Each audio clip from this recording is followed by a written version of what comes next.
Good news చూద్దాం. తెలంగాణలోని రైతులకు రేవంత్ సర్కార్ గుడ్ న్యూస్ చెప్పనుంది. రైతులకు ప్రభుత్వం సంక్రాంతి కానుక అందించాలని భావిస్తోంది. యాసంగి రైతు భరోసా నిధులను సంక్రాంతి కానుకగా విడుదల చేసేందుకు ప్రభుత్వం సిద్దమవుతుంది.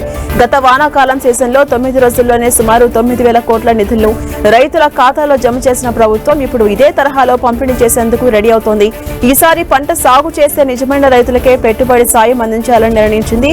సాగులో లేని భూములు, రియల్ ఎస్టేట్ వెంచర్లకు రైతు భరోసా ఇచ్చే అవకాశం లేదని తెలుస్తోంది. రైతు భరోసా పథకం కోసం ఇప్పటికే బడ్జెట్లో 18,000 కోట్లు ప్రభుత్వం కేటాయించిన సంగతి తెలిసిందే. రైతు భరోసా కింద ప్రతి ఎకరాకు 6,000 చొప్పున ఏడాది మొత్తంలో ఎకరానికి 12,000 అందజేయబోతుంది. ప్రభుత్వం నుంచి ఆదేశాలు విడుదలైన వెంటనే ఆర్థిక శాఖ చెల్లింపుల ప్రక్రియకు గ్రీన్ సిగ్నల్ ఇచ్చే అవకాశం ఉన్నట్లు తెలుస్తోంది. జనవరి 2వ వారం నాటికి ఈ ప్రక్రియ పూర్తి చేసి సంక్రాంతి పండుగ సమయంలో రైతుల ఖాతాలో పెట్టుబడి సాయం జమ చేసేలా అధికార యంత్రాంగం కసరత్తు చేస్తోంది. రేపటి నుంచి అసెంబ్లీ శీతాకాల సమావేశాలు మొదలవుతున్న నేపథ్యంలో సమావేశాలు ముగిసేలోపు రైతు భరోసా ఇచ్చే తేదీపై క్లారిటీ వచ్చే అవకాశం ఉందని వ్యవసాయ శాఖ అధికారులు వెల్లడిస్తున్నారు.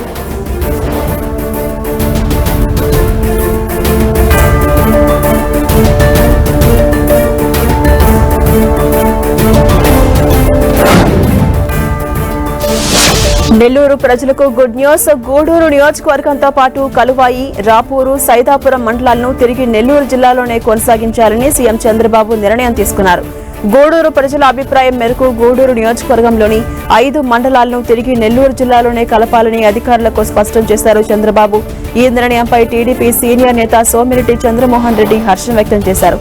ప్రజల ఆకాంక్షలకు గౌరవిస్తూ ఇచ్చిన మాట నిలబెట్టుకుంటున్న ముఖ్యమంత్రి చంద్రబాబుకు, ప్రభుత్వానికి ఆయన ధన్యవాదాలు తెలిపారు.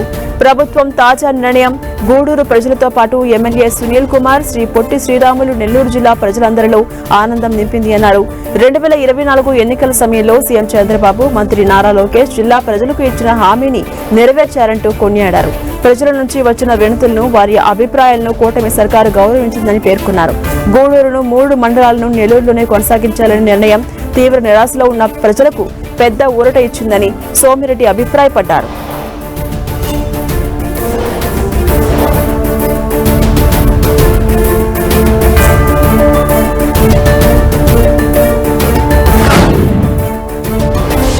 కెనడాలోని భారతీయులకు గుడ్ న్యూస్. కెనడాలో నివసిస్తున్న భారతీయ మహిళలకు సత్వర న్యాయం, రక్షణ అందించేందుకు టొరంటోలోని భారత కాన్సులేట్ 1 స్టాప్ సెంటర్ను ప్రారంభించింది.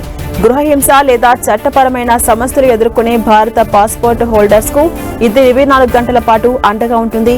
మహిళా అధికార నేతృత్వంలో నడిచే ఈ 1 స్టాప్ సెంటర్ భారత మహిళలకు కౌన్సిలింగ్, చట్టపరమైన సలహాలు, అవసరమైన వారికి ఆర్థిక సహాయం కూడా అందిస్తుంది.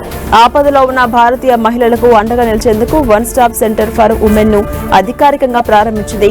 కెనడాలో నివసిస్తున్న భారతీయ మహిళలు ఎదుర్కొనే గృహహింస, కుటుంబ వివాదాలు, వేధింపులు, చట్టపరమైన సవాళ్లను పరిష్కరించడమే లక్ష్యంగా ఈ 1 స్టాప్ సెంటర్ ను ఏర్పాటు చేశారు. ఇటీవల టొరంటోలో ఒక భారతీయ మహిళ హత్యకు గురైన నేపథ్యంలో కేంద్ర ప్రభుత్వం ఈ సేవలను మరింత వేగవంతం చేసింది. ఈ కేంద్రం ద్వారా బాధిత మహిళలకు చాలా సదుపాయాలు అందుబాటులో ఉంటాయి. మానసిక ఒత్తిడిలో ఉన్న మహిళలకు తక్షణమే కౌన్సిలింగ్ ఇస్తారు. అంతేకాకుండా వారికి నైతికంగా మద్దతు కూడా అందిస్తారు.